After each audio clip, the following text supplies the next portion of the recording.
da ba da Jew, and other a cappella sounds. I am Ellie, and you're watching Live with the Cantors on Jewish Music Toronto, the show where I chat one-on-one with cantors about their lives and careers. Remember to send us your comments throughout the show using the live chat in the YouTube app or the YouTube watch page if you're watching on a desktop. This week's episode of Live with the Cantors is brought to you by Tov Li. You already know that Tov Li's Falafel is rated as one of the best in Toronto, but did you know that they also offer full course catering for your brunch, party, or corporate function as well? Yes! And whether you're looking for simple salad platters, a full multi-course meal with pastas, fish, and sides, followed up with their delicious apple strudel, or you just want to impress your guests with a delicious falafel buffet, Tov Li has you covered. Click the link in the description to check out their menu and order your own today. And while you're there ordering, tell them JMT sent you. Tov Li, pizza, falafel, salads, sandwiches, and more. Now, let me introduce you to this week's guest. My guest this week was born and raised right here in Toronto. He is an honors graduate of the University of Toronto in both Jewish Studies and Music, and holds both a Chazzan's diploma and a master's in sacred music from the H.L. Miller Cantorial School at JTS, the Jewish Theological Seminary. He has toured with major international choirs and is also a veteran of the Jewish a cappella scene, having sung in Pizmon and founded both the Varsity Jews at U of T and Tabuli a cappella in the new North London Synagogue in London, England, both of which still perform to this day. And having recorded at least 6 a cappella albums, he has served as the cantor at the New North London Synagogue, as well as Congregation Agudath Israel in Ottawa, and is currently the cantor at Beth Radom Congregation here in Toronto. Joining me today is Chazzan Jeremy Burko. Thank you for coming on. Thank you for having me. It's a pleasure to be here. So let's get right into it. You grew up here in Toronto. You've been described as coming from a musical family, and I can attest to having seen this firsthand, having had the privilege of singing with your brother Rabbi, and the pleasure of watching both of you perform on various occasions. So first, tell me about your family, your parents, your siblings, and where you fit into the mix. Okay, well, first of all, I should correct you. I actually wasn't born in Toronto. Oh, yes, oh, it's okay. no. Raised in Toronto. Raised in Toronto for sure, and the rest of my whole family was all born in Toronto. But I was actually born in California. I was Santa Barbara, but I moved when I was very, very little. I do not remember any of my time living there. But yes, I do come from a musical family. My parents were very adamant that we study music. For all me and my brother and my sister, we studied music from when we were very little. I think I started my piano lessons when I was 7 years old, something like that, and my brother when he was 5 or 6, and then added to that later guitar lessons and saxophone lessons and bass lessons and singing lessons. And my brother took clarinet and he took drums, and my sister took flute. All in addition, yeah, it was a bit of a band family. That is one way to put it. Von Traps? Well, we didn't actually get much into singing until a little bit later. We were always, my brother and I were choristers at the Beth Synagogue Choir. But we were always, at the beginning, we were musicians. We were instrumentalists. We didn't really get, very, hardcore into singing until a little bit later. So, looking to your early involvement in Jewish community life, you were, as you said, active at Beth Emeth Beis Yehuda. Yep. You sung in the choir during the late Cantor Danto's time, under the direction of Charles Heller. Mm-hmm. Considering their combined talent and years of experience, what was it like singing in that kind of environment? Well, I will tell you right now that there is no way that I fully appreciated back then the magnitude of how significant and special that was. What age did you start in the choir? Oh, I was 8, maybe 9, something like that. Oh, you really had all the things thrown at you. Yes, all at all the same time. And no, I didn't realize. I had no idea just who Master Cantor Louis Danto was. All I just remembered was, it was nice to sing in shul. I liked, singing in the choir, and that was just my thing. It just, how much are you really aware of back at that time? Just how, the significance of who these people are and what they've accomplished in their lifetimes. And even so, my bar mitzvah came around, and I wrote a song. And arranged a piece for the choir to sing, and Cantor Danto sang it with me as a duet. Also, it was for a 2-part for cantor and boy soloist, and 4-part choir, and it was fun and exciting. Sorry, and then you said you composed this all? Yeah. Yes, but he sang it. Right. Cantor Danto sang it, and for me it was awesome, and I just didn't realize just how awesome at the time. And I couldn't believe, and thinking back on it, like he sang my piece. He sang, when I was 13, a Pitzela kid, I wrote a little thing, and he wanted to sing it with me, and that was amazing. And how much did that kind of thing inspire you in your journey in music? Consciously, certainly, because I will tell. Okay, so I think that early on when I started writing, and my teachers and people like Cantor Danto and Charles Heller all supported me in doing that, it gave me such enormous confidence to build it and continue it. Mm-hmm. And I think that was absolutely critical. But I don't think I wouldn't have appreciated at the time just how significant that was, that they were behind me and they were supporting me do this, and I didn't know how good, if at all, it really was, but I just know that I had to continue, and I did, and it was fun. Did you have any unique performance opportunities aside from that while singing in the choir? Well, we did recordings, we did albums, we didn't do, I was such a little kid, we didn't do any abroad Recordings singing. and albums, to me, that would definitely qualify. Oh, okay, well. That would definitely qualify. So that's still, if you can still go. Age. Well, yeah, you can still go to Beth Emeth today, and I think they've got sitting in a locker somewhere a whole stack of these little cassettes, because we just recorded on cassette at the time. And there's definitely a picture of me when I was 8 or 9 years old wearing that blue tablecloth gown, and in like the first or second row of the choir, and with Cantor Danto, and they've still got them. Do you have a favorite piece that you remember singing in the choir? Yes. Oh, I have a few of them.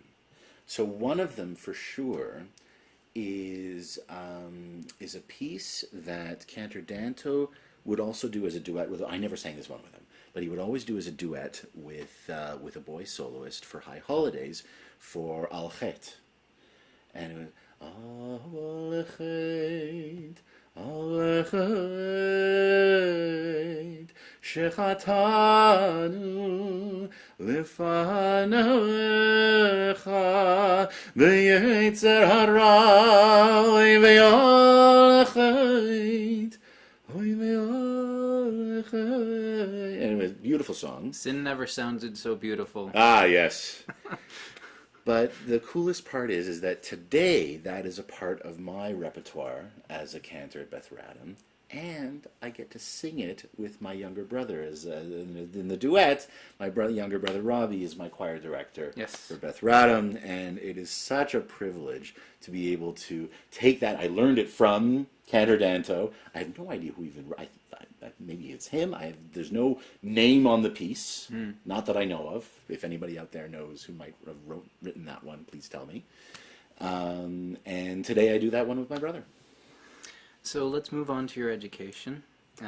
If I remember correctly, you were a student at CHAT, the Community Hebrew Academy of Toronto. Yes, sir. I have to imagine, given your penchant for performance art, that you were in at least one play or musical during your time there. Is that a solid guess? This is true. Yes. So what was it or them, and what did you play?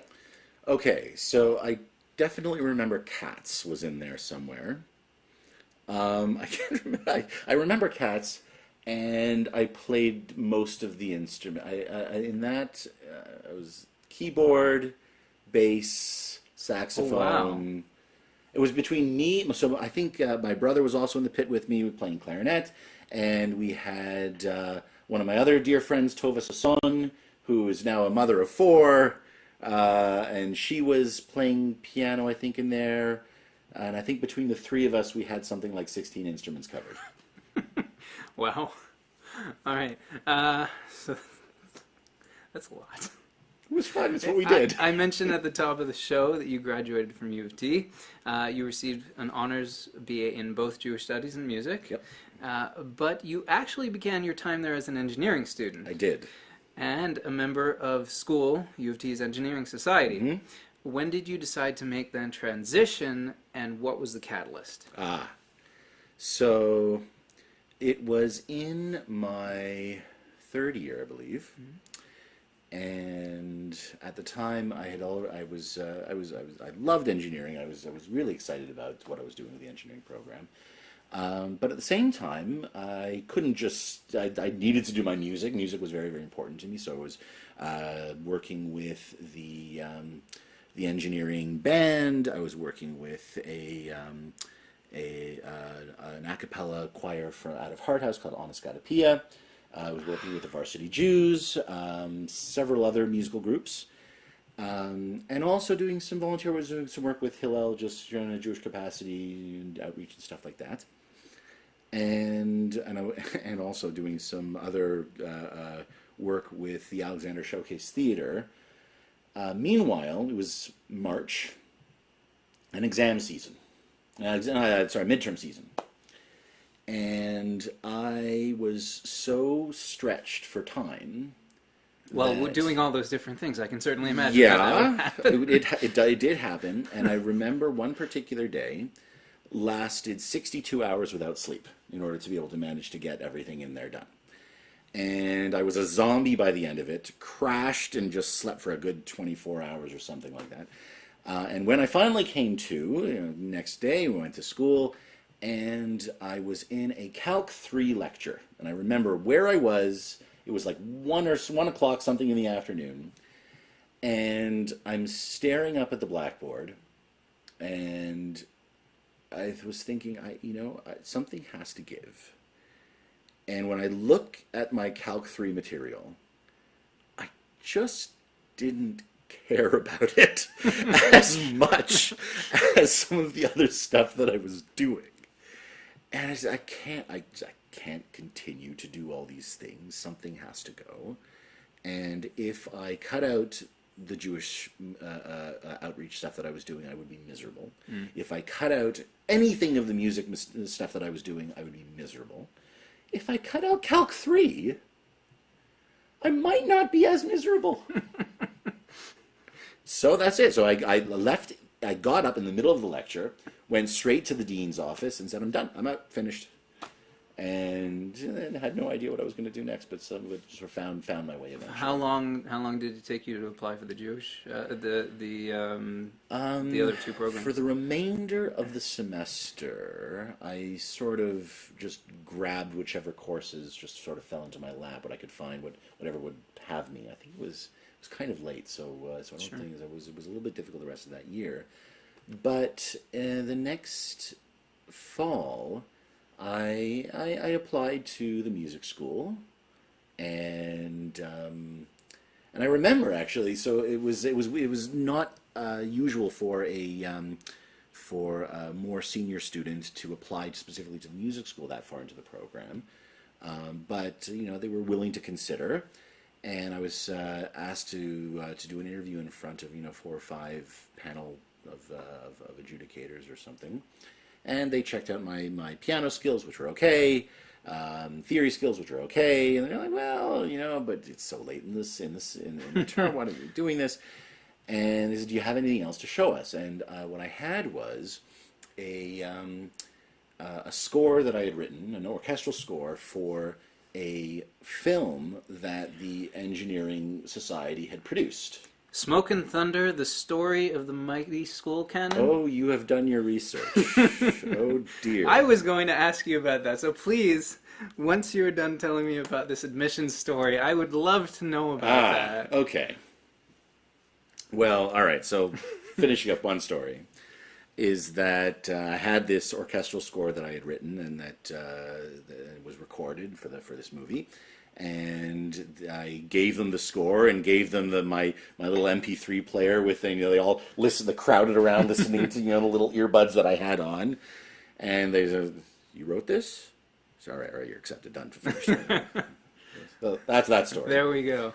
Now Smoke and Thunder. Now Smoke and Thunder. So I had done I've been working with the school sort of arts thing that they, the comedy special that they do. They do a show every year. That's school night. Yeah, so that's school night.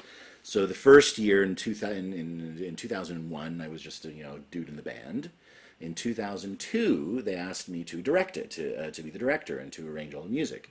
So I was doing that, and it was getting a lot of attention, and people really liked it.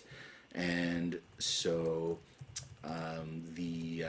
so one guy came up to me afterwards and says, "Okay, the engineering school has asked me to direct and produce this film, sort of like an outreach kind of celebrating the school and try and get new students and that kind of thing." Just as and it was the 75th anniversary. Exactly right. Of this mascot. You want to know about the mascot? I can tell you about the mascot. Yeah, it's a cannon. It is a small cannon. When I say small, I mean it's about this big by it's a cannon. And because the engineers, and I too, because if I must admit, I really like this stuff too, they find it fun to schlep this thing out at big events, and it's a whole society around this. It comes out with everyone's in black and masks over their faces, and they're all chained to this cannon, and they come out in this very sort of cloak and dagger ceremony. They put the thing on the ground. Somebody, with the fire marshal, they call him the fire marshal, takes his lit cigarette. This is the firing marshal. Marshal takes a lit cigarette and starts and lights the fuse in the cannon, and the thing it makes a big, big, big boom, and that's the whole thing. And everyone goes, "What on?" And if you're not careful, if you're near the cannon when it goes off, they tell you, first of all, you cannot cup your ears directly. You have to hold them kind of like this, and you have to open your mouth. Why? Because the compression wave from the sound of this cannon is so powerful that it can blow your eardrums if you're not careful.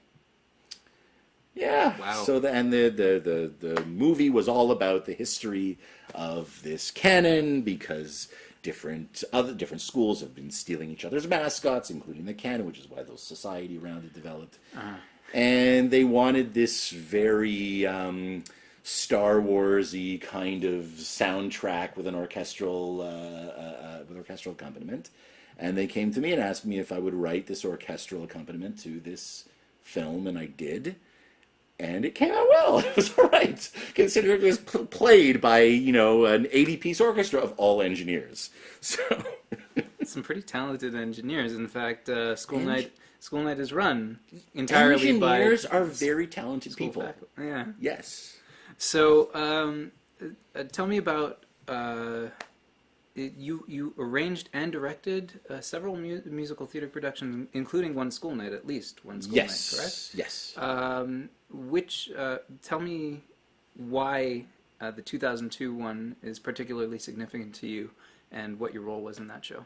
So I was the music director. I conducted the band, did the arrangements for it. It was the sort of natural order that did my previous year in just as a band member, and then they say, okay, this guy actually knows how to write music, so get him to direct. And that was fine. It was that bridged into my work with Alexander Showcase Theater, which a company I used to work with as a little kid, doing as I was 12, 13 years old, on stage doing Fiddler on the Roof and Ruddy Gore and GNS stuff. It was a lot of fun, but then I had taken a hiatus from them. And the director calls me up one year and says, our music director just up and left, and we are stuck. Yeah. He says, can you put together an orchestral arrangement of, here's the piano score, we need to turn it into an orchestra, and we've got about 2 months to do it. Okay. So I did, and that was it. And I had to do more. I loved working with them. I liked doing arranging. It was a lot of fun.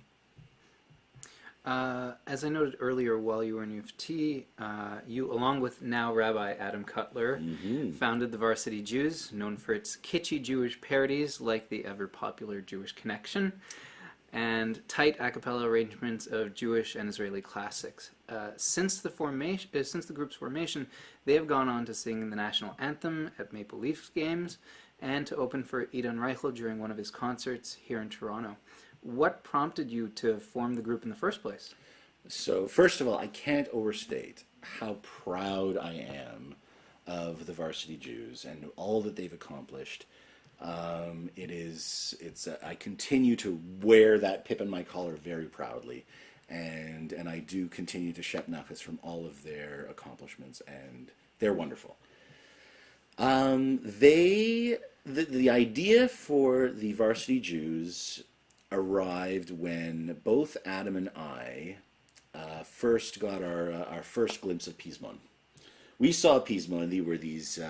We were in high school at the time, and these were college kids doing this really funky stuff, and it was exciting, and we were looking up to them with our jaws on the floor. Where did you see them? At Chat. They came to do a concert at Chat once. It was like 1998 or something like that, and they were exciting, and we wanted to do something like that. And so Adam and I put together a sort of pseudo little a cappella group in high school, which we had some little bit of fun with, but then really it came into its own. We really put together something special with the Varsity Jews, and wrote all some fun arrangements for them, and borrowed a few from Pismon. We called them up and said, "Do you have any help for us, to help us get started?" And so they gave us Nachamu and a few other little jewels that they continue to sing today. But then there was the stuff like Jewish Connection, the parody music, which that was one of the arrangements that I wrote, and that one, and the song My Bar Mitzvah, parody on Mamma Mia, which just about to bring that one up. Oh, really? Yeah. Oh, well, that continues to be that's another VJ's hit. classic. That's a VJ's classic with my name on it. So what are some of your favorite VJ parodies? Oh, those two for sure. Yeah. Obviously, I meant other than those. Well. So a lot of the ones that my younger brother Rabbi, that he wrote are also like really, really, really some of my favorites. Like Michael Jackson's Black or White, and he did it as Mundelbright. And fantastic one. We also did. I'm trying to think of some other ones. Some other parodies included. Oh, you know what? Continue on. I'm sure I'll come up with some of the other parodies. A major element of the Varsity Jews performances has always been working with or fundraising for charities. Why was that of such importance to you? We were a Jewish group representing the Jewish community. We were having fun with our music. Our first duty was to our studies, of course, but this was something. It was not important for us that this be money that went into our pockets, and we were doing something exciting that people liked. The money needed to be sent to a place where it would do some proper good. That's it and everything. And we would just pick a different charity, a different cause each year for our major concert, and there could be anything. And someone would be have involvement, personal involvement with one charity. Oh, great! That's where it's going to go this year. Ahava or V'ahavta. V'ahavta. My mistake. Yes. As I'd mentioned at the top of the show, the Varsity Jews are still performing to this day. Mm-hmm. As you said, you're very proud of that. Mm-hmm. What was your trick to creating a group with such staying power?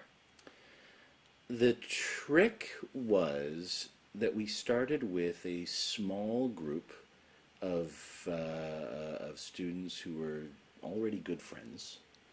And I remember it started off just, I think, 6 of us in a basement. It used to be before they had the beautiful Hillel building on campus. Before the Wolfon Center, Before the Wolfon Center.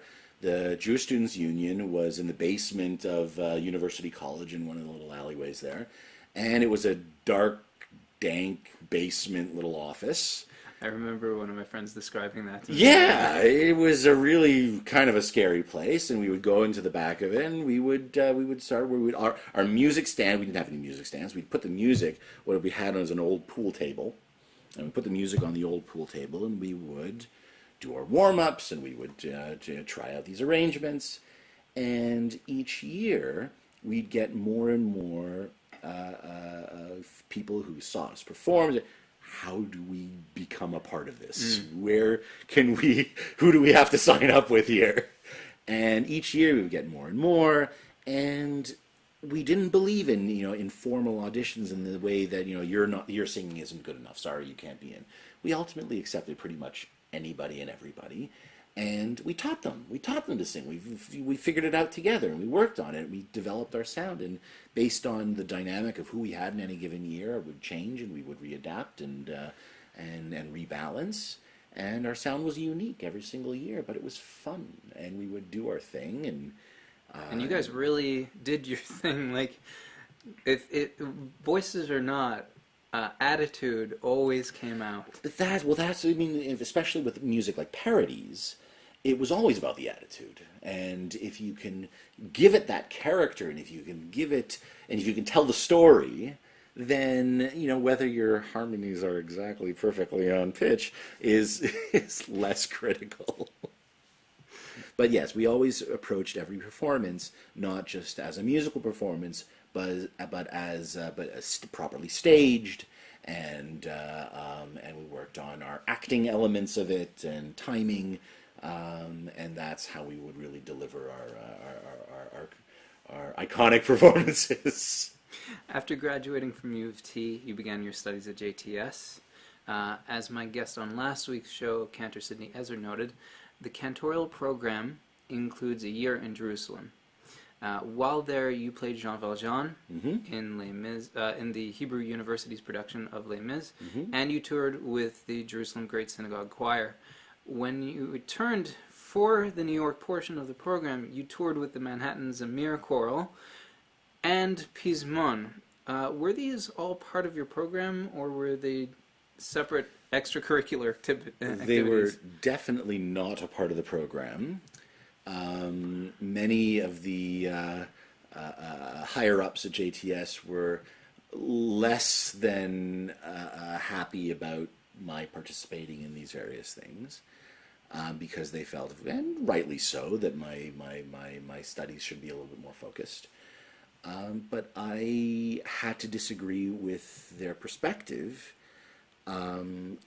The way I see the value of Cantors today and what we do and how we connect and communicate is we really, really have to be more of jack of all trades. And it's not just the music, it's not just the nusach anymore, but we have to be fun and funky, we have to be worldly, we have to be actors, we have to be programmers, we have to be guides, we have to be teachers, we have to be counselors. And it was through all of these extracurricular activities that I gained a lot of those skills and honed a lot of those skills, and which ultimately became a very, very large part of my career, as a cantor today. Wherever I went, almost wherever I went, I started an a cappella group because that attracted young adults. I would work on, from my experience in theater, we would develop Purim-spiels, from all of these, from traveling with the Manhattan Zamir and with all of the other various very, very highly technical choirs. I could work with Scholl choirs and get them to really, really up their performance. And all of these things, without question, allowed me to develop the kind of career that I've had, and not to mention all of the experience doing composing and arranging. That is beyond invaluable, especially today. So tell me about working with the Jerusalem Great Synagogue's music director, Eli Jaffe. Were you around when in the 1980s you had You had Micro Machines. Remember Micro Machines? Sure. Okay. Yes, I remember. Micro Machines. They had the commercials. Micro Machine Man here, and his quintessential thing was he talked really, really fast. Okay. Micro Machine Man here. He's got all these. That was his. That was it. Eli Jaffe talked like the Micro Machine Man. He talked very, very fast, demanded his precision very, very fast, and every time it was got to be done. It's got to be his way, or he might blow a gasket. I'm picturing J.K. Simmons in... yes! Oh, that's really good. Yeah. Yes. What was that one? It was called... I can't remember now, but it's a drumming movie. Yes. I'm... Okay, it's... Sorry. He won the Oscar for that. Sorry, J.K. Simmons. You're probably not going to watch this anyway. The Zamir Choral is directed by Matthew Lazar, you call him Mati, who founded and directs the Choral Foundation, for which it's similarly named. What did you gain from working under his direction, and were you involved with any of the Foundation's other programs? I wasn't so involved with the Foundation. I occasionally went to his choral music festival, the Jewish choral music festival that he does every year. That is one of the programs, actually. That is one of the programs. So I have been to that, but mostly it was directly with the Manhattan Zamir Chorale. From Mati, I learned some real careful art of conducting, say, really classy music. And how to add nuance, how to command a room of experienced musicians and singers. He really, really was an incredible mentor and continues to be to this day. Hi, Mati. And I always said that whenever I sat in on one of his rehearsals, even later down the road, but just being in the room, watching him do his thing, was a masterclass. It's every time I felt like I came out a better musician than I had going in. That's pretty amazing. He's an amazing dude. What about your actual studies at the H.L. Miller Cantorial School? Describe that educational experience. So the H.L. I have an odd relationship with the H.L. Miller Cantorial School. The style that we have here in Canada is quite different from the style of conservative Judaism that we have in the U.S. And it's not just limited. This has been discussed before. There you go. It's not just limited to the religious observance style. It's also, it extends very, very much into the musical style as well. And I found at the very, very beginning, when I first started my studies in Jerusalem, when I got there, that while I was gaining certain important skills with the school, it wasn't quite filling what I knew I would need, the skills that I would need when I would hopefully one day come back and work in Canada. So that's one of the reasons why I did work with Hebert U, went and joined the choir at the Great Synagogue in Eli Jaffe with Raymond Goldstein, and but the studies themselves, they were always high quality.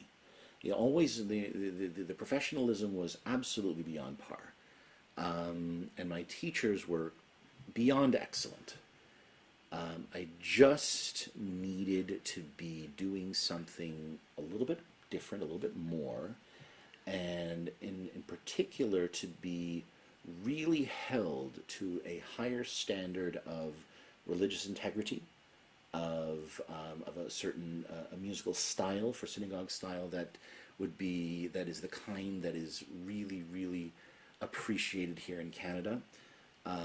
It's a little bit more of a formalist approach, a little bit more of the classics.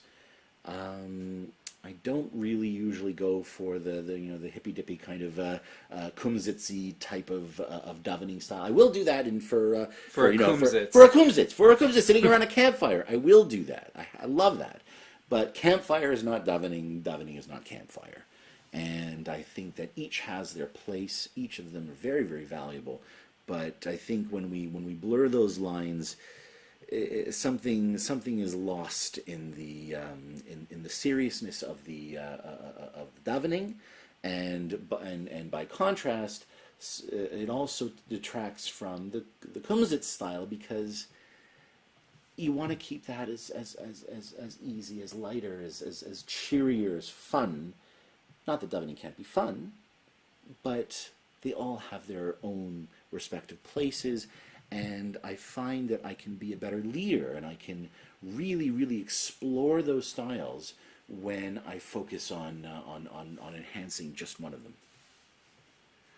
So, with that wonderful answer in mind, it's time to open things up to you, the viewers. If you have a burning question or maybe a thought that you want to share with Cantor Burko, send it in now. While I wait for you to do that, I've got a promo for you from one of this week's sponsors. Summer may be coming to an end, but fashionable tees are always in style. This week's episode of Live with the Cantors is brought to you by the Jewish Music Toronto collection, where you can get your own JMT apparel and more. And from August 19th to the 23rd, you can get 15% off your purchase of any t-shirt in the shop in any color, style, and design you like. Click the link in the description below and use the code SHIRT15 at checkout to get your own today. Again, that's August 19th to the 23rd. Okay, while we wait for questions to come in, if there are any, I want to turn to your time after JTS. After your graduation from the cantorial school, you were hired by the New North London Synagogue in England as the music and youth director. It was not long after that you were named to the position of cantor. By that point, you had been living away from Canada for 4 or 5 years, and now you were off living in London. Was it hard for you to be so far from home for so long? Well, before I get to that, let me just little correction. Okay. That yes, I was hired as the youth and music director of New North London Synagogue. Never, not officially as cantor. My title was cantor because that's my name, and they addressed me as cantor. But that particular synagogue, and I love them very, very dearly. They have a very, very strong identity of lay leadership, and they are extremely proud of their highly gifted and talented lay leaders who they alternate, and each of them davens a different day on Shabbat and Chagim and things like that.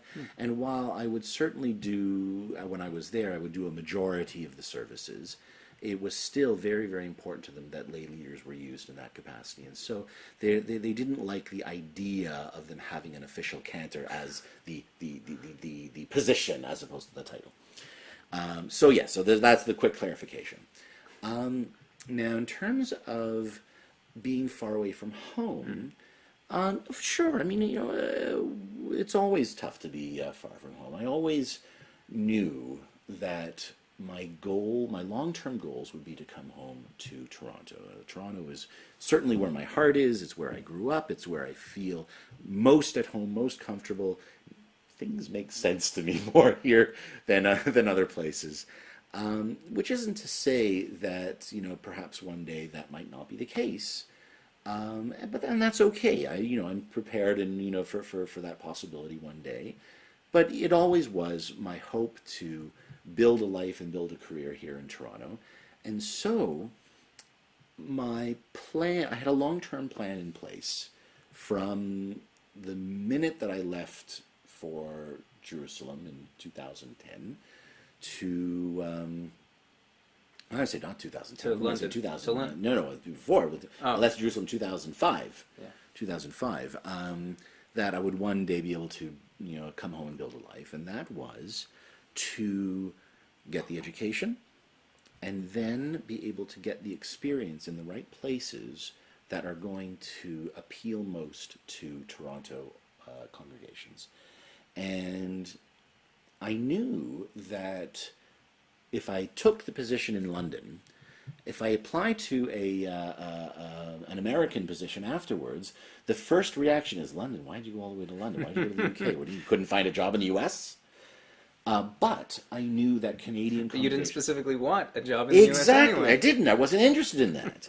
So but I knew that Canadian congregations would look to the cantor coming from London a very, very different way than American congregations would. That it would be much more attractive to them. So I thought, the London position is a fantastic place to be a little wet behind the ears. And my very, very first pulpit, I had no idea what I was doing. Fair enough. And would figure it out, along the way. And just far enough also that if I made any huge mistakes there, it wouldn't get back to the people. And there were a few. And learning experiences. Learning experiences, always we learn. And so from there to Ottawa, and then from Ottawa it was just a quick hop, skip, and a jump to Toronto. But it was, even when I took the position in London, it was in full knowledge that it wouldn't be my forever home, but it would get me the experience and the zchut that I needed in order to be able to one day come back to Toronto. So what was it like living there, living in England? It was wonderful. It was amazing.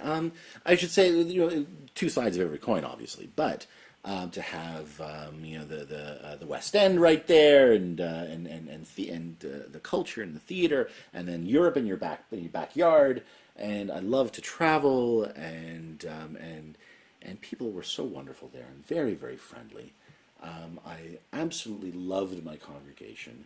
I was particularly proud to work with the program director. There was Rivka, who was a Juilliard-trained harpist. Oh, wow. Oh, what an honor to be able to have a Juilliard harpist as your accompanist anytime you wanted.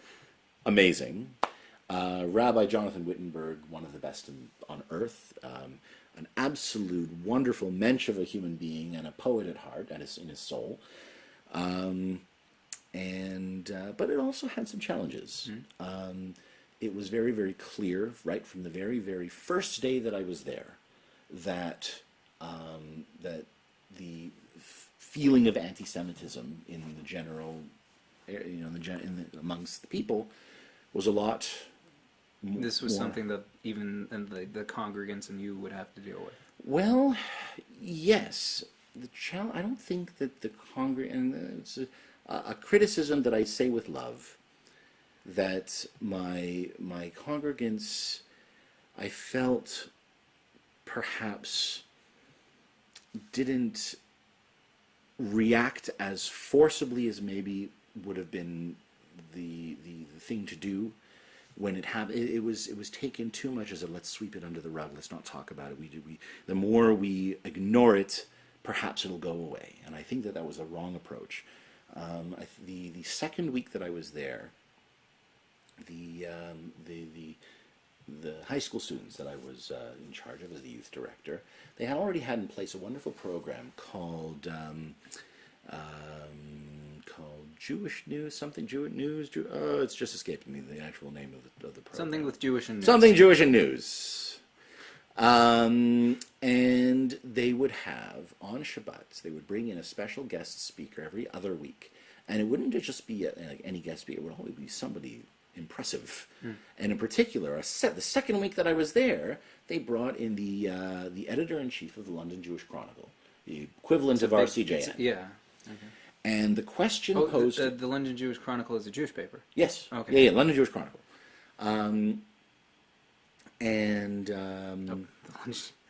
Yes, that's what it's called. Yes, I missed the Jewish part. My brain just lapsed. Yes, right we there. sort of keep on going through that. I heard the London Chronicle. I missed the Jewish. There we go. Anyway, Wow. the question that the kids had prepared for him was, do you think that the London Jewish Chronicle is overly alarmist on the reporting of incidents of anti-Semitism in the UK? And the response from the editor-in-chief was, well, I think we're doing it the appropriate way. We're making sure that it's known, that it's that it doesn't just sort of sweep by without anybody paying close attention to it. But I got the sense that the feeling from the kids was that the thing to do is not talk about it. This is our dirty laundry, and we don't air our dirty laundry in public. And this was the attitude, and it was certainly different than what I was accustomed to, and certainly not the way that I would handle it if it was my job to be reporting on these kinds of things.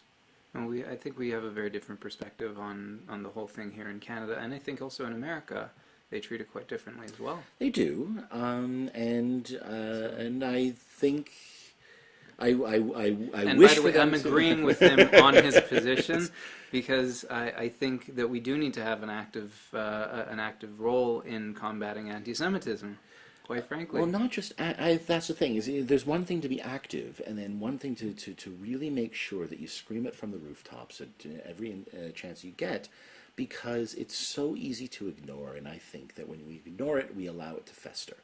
And I don't mean trying to convince people that can't be convinced, because it's just, bashing your head against a brick wall. Yeah. But there are a lot of people out there, tons of people out there, that are either indifferent, who don't know, or who really haven't been exposed to it, who really don't, haven't had a chance to form an opinion, because they hear equally loud voices from both sides, and they go, well, I don't know, can't they all just get along? And it's our job to be able to find people that will listen and explain that this is the reality that that Jewish people live today. And while certainly incidents of anti-Semitism here in North America are much, much, much, much less than they are in Europe and in the UK, we have to, whenever it rears its ugly head, we have to fight it head on, scream about it very, very loudly, and make sure that it's understood that this is unacceptable and we will not stand for it. We will respond to make sure to stamp it out wherever we find it. This is an idea that should be taken up more seriously in other places around the world.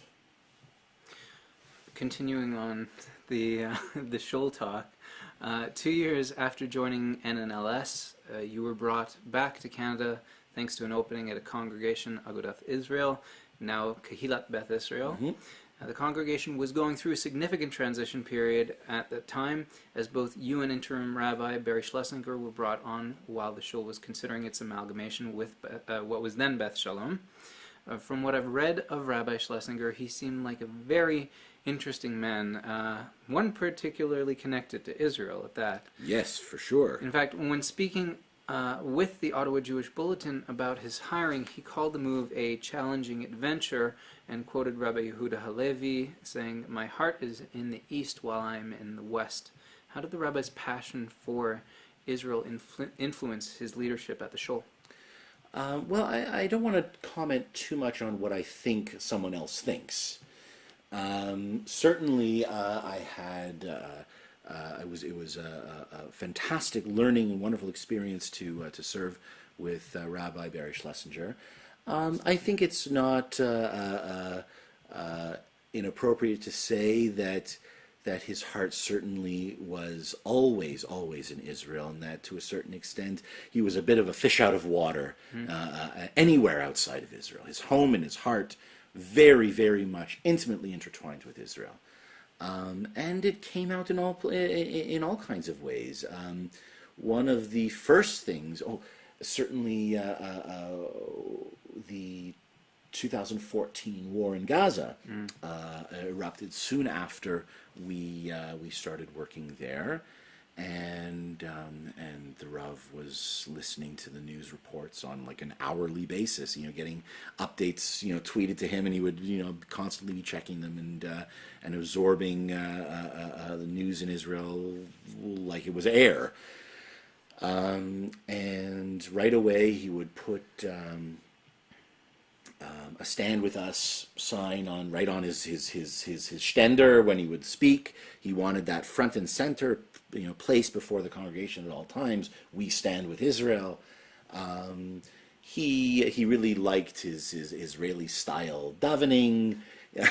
He always wanted me to add in more Karlibach into the service, even though that's not particularly Israeli, but that was his style. He wanted a much more dressed down service.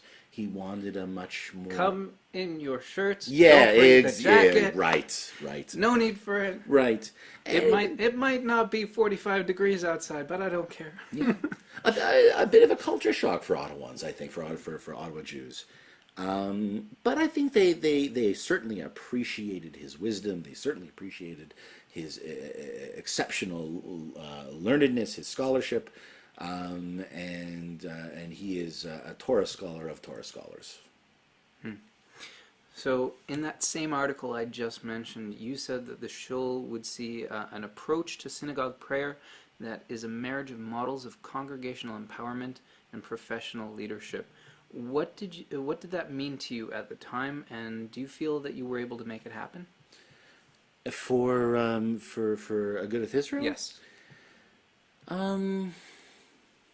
That's a tough one.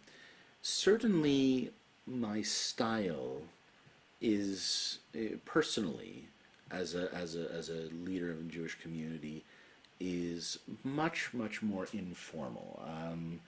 I try to use my first name. I like it when, like in the office, I don't usually wear a suit in the office. I come usually dressed down, and I want people to interact with me in a more personal way. At the same time, I found it a very challenging thing because I think that in Ottawa for certain, but I think it is also a Canadian thing, that we sort of demand for ourselves a certain, at least a modicum of formality in the synagogue, which can make things a little bit difficult, because on the one hand, what you're saying is you want informal and you want very personable and you want kumsitz and you want, these kinds of feelings in your shul.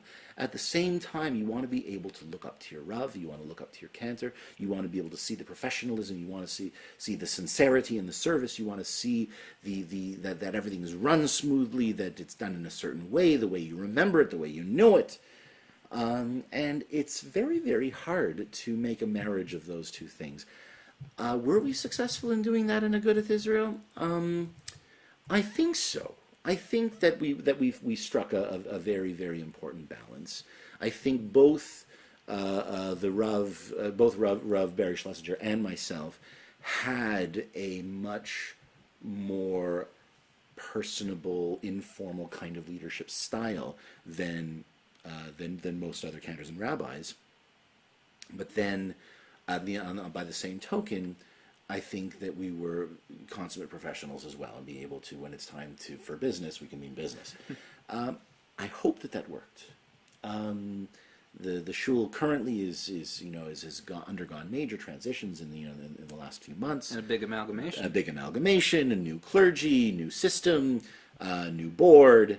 So I really do hope that they are going to find exactly the balance that they're looking for, that they're going to move forward with their new congregation, their new style, and I really do wish for them. Please, I wish for you the best in your community experience, your shul experience, your davening experience, and good luck with your new shul. Over the weekend, my family and I were in Ottawa, spending some time with our friends. During the conversation with some of the people in the Machzekei Adas community, the thought was put to me that the conservative movement is the last bastion for traditional Chazanut. I understood where the thought was coming from, but I'm curious to know, are you of that mindset as well? No. Okay, please elaborate. I have to think about the question for a little bit. I can understand, based on what you were saying before about the differences between American and Canadian conservatism, how that could play out. But I am curious to know your thoughts on that. I think no. I don't think that it's a. I don't think it's a denominational thing. I think it's a geographical thing. I think that Toronto is one of the last bastions of traditional Chazanis. I think that together with New York, Miami, maybe Boston, and perhaps some places in Los Angeles. Not all the girls in Los Angeles. Some places in Los Angeles. Not every place in Los Angeles. Because I think that in most places in the world now, I think if you try and advertise for a cantorial concert, nobody will show up. You have to, if anybody, if even in Toronto, if Chazanim want to do a concert, they've got it advertised at Broadway and Israeli rock music and Frank Sinatra and this kind of material in order to fill seats. Okay. And I don't think that it's a cop out to do that. I think that if you bring them out for Frank Sinatra and deliver with that some good old fashioned chazanis, I think that it's perfectly legitimate. There's nothing wrong with the mix. I think there's nothing wrong with the mix. I just please ask that they always incorporate just a little bit, just some of it, because if we don't regularly put this wonderful professional music, beautiful high art music out there, then people will stop losing. They'll lose their sensitivity to it. They'll lose their flavor to it. In 2015, you were hired by Beth Radom congregation and now serve the congregation with Rabbi Dr. Jeffrey Hebert. Tell me about his leadership style. Well, he is Rabbi Dr. Jeffrey Hebert. Quick note, I do know him personally as well. He is a very, very busy guy. He is a part-time Rav for Beth Radom, and I don't know how he has the time to do it because he is also the spiritual He's a director, chaplain, I believe. Chaplain / spiritual director of Baycrest. What's his Yes, official title? You would know it better than I. At Baycrest, yes, he is at Baycrest as well. I was thinking about the army thing. Yes, he's also in the army. He's also he's Navy. He's Navy. He's Sorry, Navy. He is a lieutenant commander in the chaplaincy corps of the U.S. Navy. Yes. And how he ever has the time for all of these things and his family and his community and is entirely beyond me. He's superhuman. I think it's fair to say that your work at Beth Radom is a family affair. As you mentioned earlier, Robbie's once again joined your side, working as the choir director. Not only that, the choir is made up of mostly former Varsity Jews members. So what has it meant to you working with family and friends like this once again? So I have to say that, first of all, it's fantastic. It's wonderful. I could not ask for a happier situation where the people that I sing with, that I daven with, that I practice with, are these close friends and my very, very dear brother who's phenomenal, and not just as a musician, but because he's my brother and because we worked together on all kinds of things. The communication between us is lightning speed. We can give each other a look and know exactly what's going on, and it really, really helps things.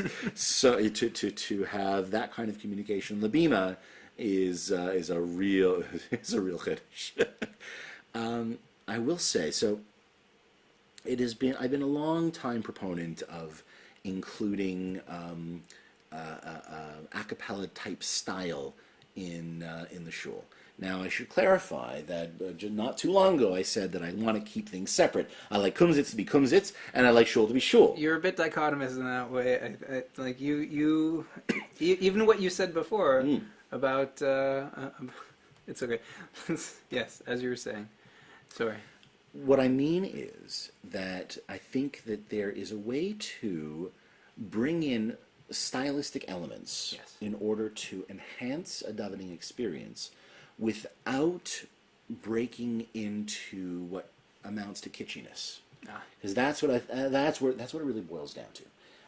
If you can use these kinds of things in order to enhance and not to distract from, then I think it works, and it's a very, very careful and delicate balance. So it's like Varsity Jews without the theater aspect.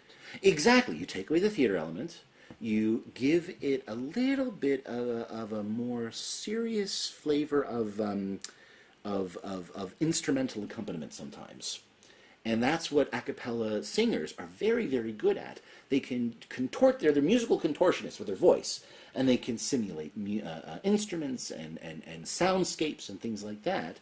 And if you use that to enhance the davening as a choir, I think you can do it adds more colors and textures that you normally would be able to have with the traditional synagogue choir. Thinking about your own future and that of the Scholl, where do you see things going over the next decade? My own shul. Well, I know that shuls always go in cycles of ups and downs, and new styles take over. I really just hope that I'm able to ride these waves. That there's always new things being developed, and I try and sort of stay in tune with the new things that are trending in popular congregations around the world, and to see what people are really enjoying, see what people are really liking in their services, and be able to use my own sense of style and flavor and textures to be able to take what I think will work and leave behind what I think is a little bit too much, and be able to keep Beth Radom's style and identity unique and distinct, but still professional and beautiful and quality and current. So I really do hope that it stays relevant and exciting and happy, and I do encourage other synagogues to try and look into this idea of involving collegiate a cappella groups in their neighborhood, because every shul, I know they're constantly bemoaning this idea: where are the millennials? Where are the young professionals? And about 10 years ago or so, I got up in front of a bunch of cantors at a convention, and I said, "Here they are. They're in the Jewish collegiate a cappella groups. In a few years, they're going to be your young adults." Your 613s, your Y studs, your Pismons, your oh boy, there are so many of them. Maccabees, just to name the ones. Cassette. I think I just named all the Morty Weinstein ones. Right. Morty Weinstein, Mike Boxer. There's the hundreds of them out there, and look, they're all of these young people excited about Jewish identity, excited about music, learning about music, and developing their voices, developing their sensitivity and choir experience. They are going to be your music, your choir, your young adults activities groups and shuls not too far away.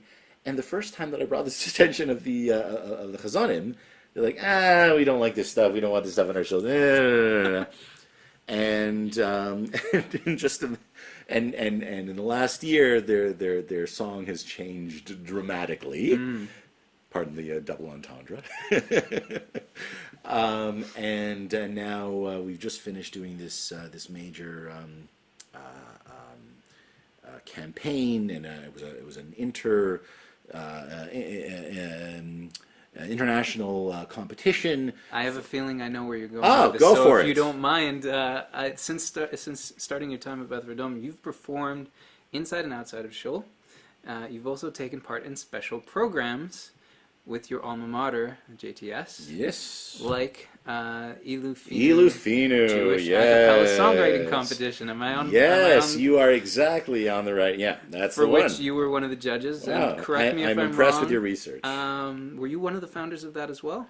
Ilu Finu, I can't take credit. I know I was part of the core that got it up, from the beginning. But the ringleader really was Matthew Austerklein, who did a fantastic job and really running with it. All I will take credit for is being the guy to champion the cause 10 years ago, getting fed up with no one listening to me, and then only coming back when people were starting to listen to somebody else about it. So describe the competition itself and how last year's competition went. So the competition, and I was so excited to be a part of it, was asking arrangers, some professionals, some from collegiate a cappella groups from around the world, to write good contemporary style a cappella genre arrangements for use in shul, for use in davening. There aren't enough good pieces out there. And if we can expand the repertoire, maybe this is something. Maybe we can have something useful. And so they put together as Ilufinu this competition of songwriting, of arranging. And this was done in partnership with the Cantors Assembly? This was done in partnership with the Cantors Assembly, absolutely. And I was one of the judges, and we awarded money and publishing rights for some of the top pieces, and they will be available. They'll be able to get the book of some of these winning pieces, and hopefully they will be available to cantors and choir directors around the world. Please buy the book when it comes out, Ilufinu, and use them and teach them to your choirs. Are there plans for another run of the competition? I haven't heard anything just yet, but it wouldn't surprise me if there was. All right. We always need more material. Looks around. Yes. We need more material. We're going to actually go a little bit over time this week, if you're okay with that. That's if you're perfectly okay fine by with that, me, yeah. Because we're nearly done. I have a couple of other things that I want to ask you, and I'm hoping... Go for it. Can't wait. Since we're already talking about an a cappella songwriting competition, I don't think that there's a better time that I could have placed this question. I would like to know, what are some of the challenges of composing for a cappella versus standard instrumental or choral composing, and what have you found is the best way to overcome those hurdles? Oh, well, you can write books on this question, and books have been written on this question. In fact, I would recommend the book Arranging for A Cappella by Dylan Bell, and I forget who the name of the co-author is, just escaped me. But it's its own monster. And my suggestion would be to first listen to a lot of a cappella. If you can, join an a cappella group. Get a sense of the different kinds of soundscapes that are used, and because it's a whole... I did a whole seminar on this for the Cantors, and I think I got like 10 people come to it. I would say, here's the rule. Write like you are writing for a band. Don't write for a choir, write for the band. This is the guitar part, this is the keyboard part, this is the trumpet part, this is the band. And then either know or ask somebody or see if you can develop a way of singing that's changing the timbre of your voice, a certain syllable, a certain spread of the lips, certain position of the tongue, a certain color, something that allows you to capture some of the sound of whatever instrument you're trying to imitate. And you have three things you have to think about. You have your attack, your sustain, and your decay. And so those are all audio engineering terms, by the way. For those of you can't avoid them. Yeah. But that's length of time and out, right? Yes. In other words, you have to start usually with some kind of consonant, like if you want to simulate the sound of a steel string guitar, of one string on a steel string guitar. It has a twang. It has this very high overtones twang, and it has to start with a pick. So the pick has got to be a T sound. It's a very, very consonant, very, very, you have to spit a little bit on it, so it's got to be a T. And then the vowel needs to be a vowel that has upper harmonics. So an E vowel is usually the best. A has middle harmonics, U has lower harmonics. So E is the best, and because we know it's nice and sustained, and it has a little bit of a decay, it doesn't go off right away, so you just let your voice trail off. Ting, ting, ting, like a little bit of an N on it or something at the end.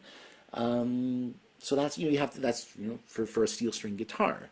For a trombone, it would be totally different. Sure. You have to simulate you gotta purse your lips a bit. Yeah, you got a P sound to get it going, and then you have to put a W in there to get the expanding of the air chamber.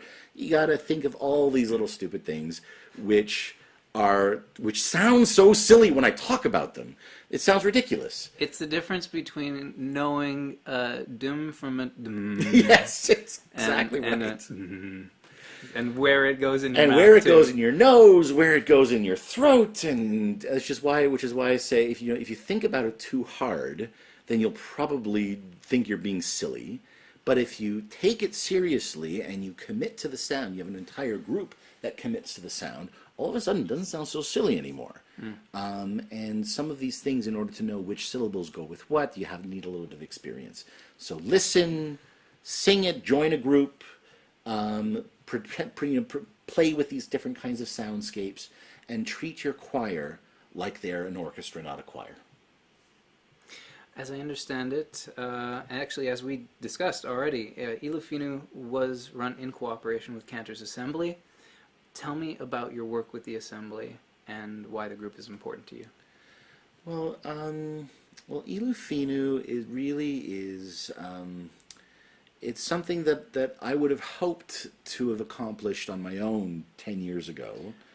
Can I wager a guess? Sure. The Cantors Assembly are the Chazanim you were speaking with previously? Yes. No, the attitudes have changed on it because the people that were in those collegiate acapella groups when I was doing it, with Peace Mon and with Varsity Jews, now they're in their late 20s, early 30s, and they are now in congregations, and cantors, I think, around are saying, I wish I'd gotten on board with this when I had the chance. Let's not make that mistake again. And so now I think they're more ready to consider this kind of material a little bit more seriously, and deserves to be considered seriously. But I understand their hesitation. When you listen to a lot of these albums, sometimes it does sound silly because they're intending it to sound silly. It depends on who you're listening to. It depends on who you're listening to. Pentatonics are coming into goodness. Toronto in a few weeks. They're not silly. If you want, imagine having them as your shul choir. No one is going to think that that's silly. No. I was going to ask a different question if we had the time for it, but since we're getting really a little way too over time, I'm just going to bring it into this section here. Countermeasure. JM and Alana from the Varsity Jews. Yeah, sure. That is one group that I particularly think of as having that kind of amazing sound. Especially, I will probably always go back to this, Life is Fine. That song especially, just every element of it and the way they record it and all those different things. They're wonderful, and I'm so proud of them. They all got their start in Varsity Jews. As I do kind of feel like this generation of exceptionally talented singers and artists and composers and arrangers all got they've got these roots. It's kind of like Second City, and you see all these comedians out there now. They're on late night, and so we talk about that time. Once upon a time when we got our start at Second City. I feel like Varsity Jews was Second City. Hey, there's got to be one for everything. Right, exactly. So I'm very, very proud of them, and they do some wonderful work. You work closely with other cantors from around the city, including Cantor David Edwards, who I understand is you call a close friend. Yes. As well as Cantor Ezer and Cantor Benny Meisner, all of whom have been guests on this show. Tell me about some of your favorite moments working with your fellow Chazanim. Not necessarily them, but from around the city in general. Well, and it can be them, of course. No, but I've had all of these guys and more hosted in my shul for concerts, and even Cantor Edwards comes and he's led davening a couple weeks ago while I was on vacation, and I couldn't be happier. I'm happy to share my Amud, and it's exciting to be able to invite all of these wonderful people, fantastic singers and amazing mensches to my shul and to share their talent with my congregation and to sing with them. It's a wonderful thing, and especially with people like Sid Ezer. I went to school with Sid Ezer, and Benny Meisner has been a mentor from way back, and Edwards has been a friend for a long time. And I've had Alex Stein from around the corner, and it's a lot of fun. It's a lot of fun hosting these wonderful people. So I can say this is only because you sang it before the show that I remembered that I wanted to ask you about this. Oh. And since I mentioned also those three cantors, I have an odd question. Mm-hmm. What is up with cantors doing O Sole Mio? I don't know. Because I've watched YouTube videos of like Cantor Helfgott singing.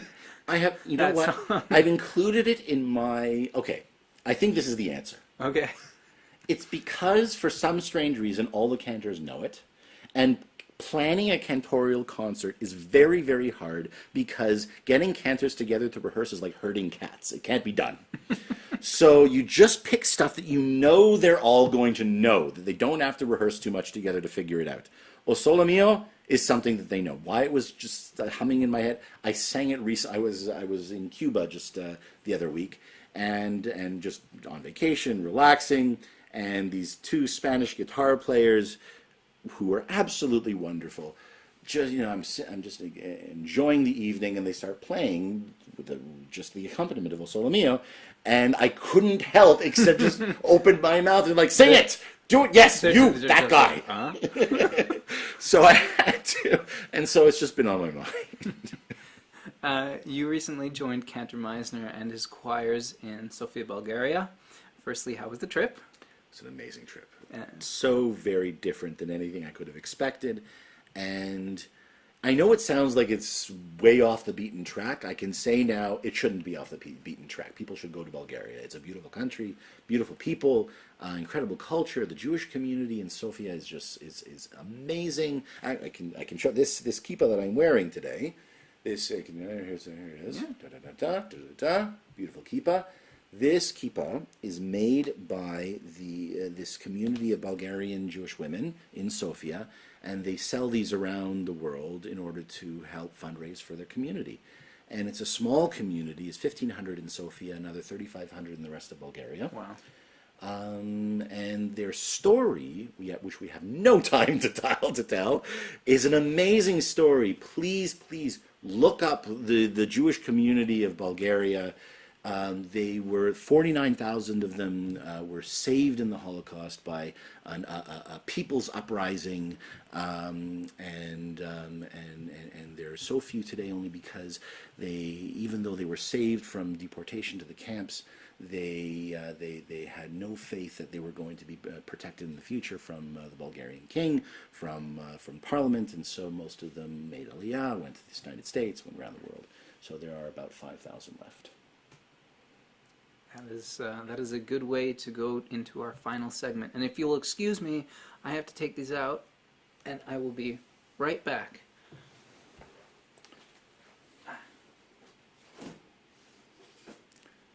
Ah, yes. We have something. Something special. Okay. Chazzan J. And it looks good. It looks properly cold. Properly chilled. Properly chilled. Brought something very special to share with us today. This is. Can you please describe what is currently freezing my hands? Freezing your hands, which is the only way it should be served. Okay, so this is an etrog liqueur made from that I make in my basement from the etrogs that I ask our congregants after the holidays, after they're finished using their etrogs. Please donate your etrogs back to me, and I go around to different communities and seeing if I can get a few more. How many does it take? It takes a few. It takes a few. I do. It's quite a bit of legwork, and I collect them, and I make this liqueur from them in my basement under my own ashkafa, and I've got about 80 bottles still now sitting in my basement. And it's ready in time for Purim. And we break it out in Purim and have a good old time. This is my community uses this as a fundraiser, as thank you gifts to people who've made donations. It's a wonderful thing that I love to do, and my community supports it. And so I just wanted to break out some and share with you. Will you do the honors? I will do the honors. For people who know me well, you know that this is a very strange sight that you're seeing, because I don't drink that much. But the Chazzan has a special circumstance. Yes, special this circumstance. is a very special circumstance, and something that I've never ever had the opportunity to have before. But I will take like a. All right, that's not much. That's not much in there. That's what everybody says to me. I also don't know what bracha to make on this. This would be a shakol. Okay. I probably should have known that. L'chaim, baruch atah Adonai, Eloheinu melech haolam, she'akol niyeh bidvaro. Baruch atah melech haolam, she'akol niyeh bidvaro. Oh, well, that's very light. Yeah. And delicious. Thank you. Do you have to like dump a ton of sugar into here? There is quite a bit of sugar. Yes. As is Wow. with most liqueurs, there is plenty Wow. sugar. Oh, that is delicious. Okay. So under my own label, if you want one, donate to the shul. We'll see. All right, I'm just gonna leave it right here in the center. All right. There we go. You can take a look at there. What's it called? It is Cantors Collection Etrog Liqueur. Cantors Collection Etrog Liqueur. There we go. I have a feeling that That it's is not not going to stable. stay. That is just going to go over here, safely out of the way. And you did bring one more thing to share with us today, so I would love to see that. And with that, we're going to wrap up the show. So this is my besamim box, which is not the thing that I want to show you. So it's in the besamim box. This is officially the longest episode we've done, but probably the most exciting and it's actually craziest things. The thing's actually popped out of its case. Oh, here we go. I thought it was a chocolate coin for a No, second. no. This is no chocolate coin. So this here is a little item that I picked up on my last trip to Israel. And it's very hard to see. You cannot see it. Like, no, I I don't know if it's going to come out but on the camera. I'll have to take a separate picture of it as I normally would. Anyway. Right. So what this is, first of all, it is a coin. It is an old coin encased in silver, and sort of with a drop, sort of intended as a pendant. Now the reason why it's a pendant here is because this allows us to take an item out of Israel as jewelry and not as an artifact, because what is inside here is an artifact. This is a Bar Kokhba coin, roughly 1,887 years old. Very well preserved. Yes, it is bronze. On this side of it, there is a seven-branched palm tree, seven palms. It is believed that they used a palm tree because the icon of the menorah was too sacred, but it was meant to symbolize the menorah. Mm-hmm. And on the flip side, it is a grape leaf. Now, what is significant about this is, first of all, it was overstruck on a Roman coin. And that act was an act of defiance because it was the Israelite people declaring that their resistance as a movement was a declaration of their independence from Rome. What this says is the initials on the front by the palm tree of Shimon Bar Kokhba Hanasi, the Prince Shimon Bar Kokhba, and on the reverse, and this is the critical thing, it says, the translation is, in the second year of a free Israel. Now, it gives me shivers down my spine every time I say it, because I teach various different seminar series and courses out of Beth Radom, and one of them was inspired by a video that I saw shortly after Donald Trump declared that he was moving the embassy to Jerusalem. Okay. And shortly after, like three weeks later, a response to that was done on Al Jazeera, where they had a sheikh, his name is Sheikh Kuki, debating against Dr. Mordechai Kedar from Bar Ilan. Okay. In Arabic language, Al Jazeera. And it was a typical debate on the legitimacy of Israel, where the sheikh says something completely nuts, and Mordechai Kedar basically rubs his nose in it by pointing out that there are actual historical artifacts and science to back this up. It's not make believe. The Israelites have been here. History. We have a history here. And it's a long one. And we can prove it linguistically, we can prove it architecturally, we can prove it archaeologically, we can prove it literarily. The list goes on. Yeah. Anyways, this is just my little item that I now get to hold in my hand that I can show to people who need the showing that... Going back to her earlier conversation. Going back to an earlier conversation, that Israel has been a free and independent concept. I say concept and not nation because, of course, there was a bit of a gap. There was a bit of a gap, but it's nothing new. This is real. It is old, and we've fought and died for it on countless occasions, just as we fought and died for it in 1947 to win that independence, but also from tyranny, from Roman tyranny in the year 133 or 34 of the Common Era. And this coin represents an act of defiance in declaring a free and independent Israel. And that's cool. That is pretty cool. That's all the time that we have for Live with the Cantors this week. Cantor Burko, thank you so much. Chazzan J. Thank you. Yes, absolutely. I just want to say our shul it welcomes anyone from, you don't have to be a member necessarily to come to High Holiday services. Please give our offices a call. We have a wonderful rabbi, Cantor, who likes to think he's pretty decent, an amazing choir. They watch them do their thing. We really take our hats off for Adon Olam and do something particularly special for the Adon Olam at the end of the service. It's always brand new, always very crazy. I was going to say it wouldn't happen to be Uptown Funk, would it? Oh, 1 year we did Adon Olam to the tune of Uptown Funk, and we just go to town, Uptown Funk style. We have an amazing B'nai Mitzvah program. We have a wonderful school. We have a warm and lovely community. I love them, and if you want to come and join us, you're absolutely welcome and encouraged to do so. Please give our offices a call. I want to give a big thanks to this week's sponsors. Remember to send them some love for supporting this channel. Click the links in the description below. Thank you as well to my Patreon patrons, everyone watching and sharing the show, and those of you buying JMT merch and using my affiliate links. This show would not be possible without you. Subscribe and click the notification bell so you don't miss a thing. Remember that contributing $1 a month or more to Patreon on the JMT Patreon page gives you early and exclusive access to behind-the-scenes extras and more. Join me to take part in spreading knowledge of Jewish music and to get more out of your JMT experience. Thanks for watching, and bye for now.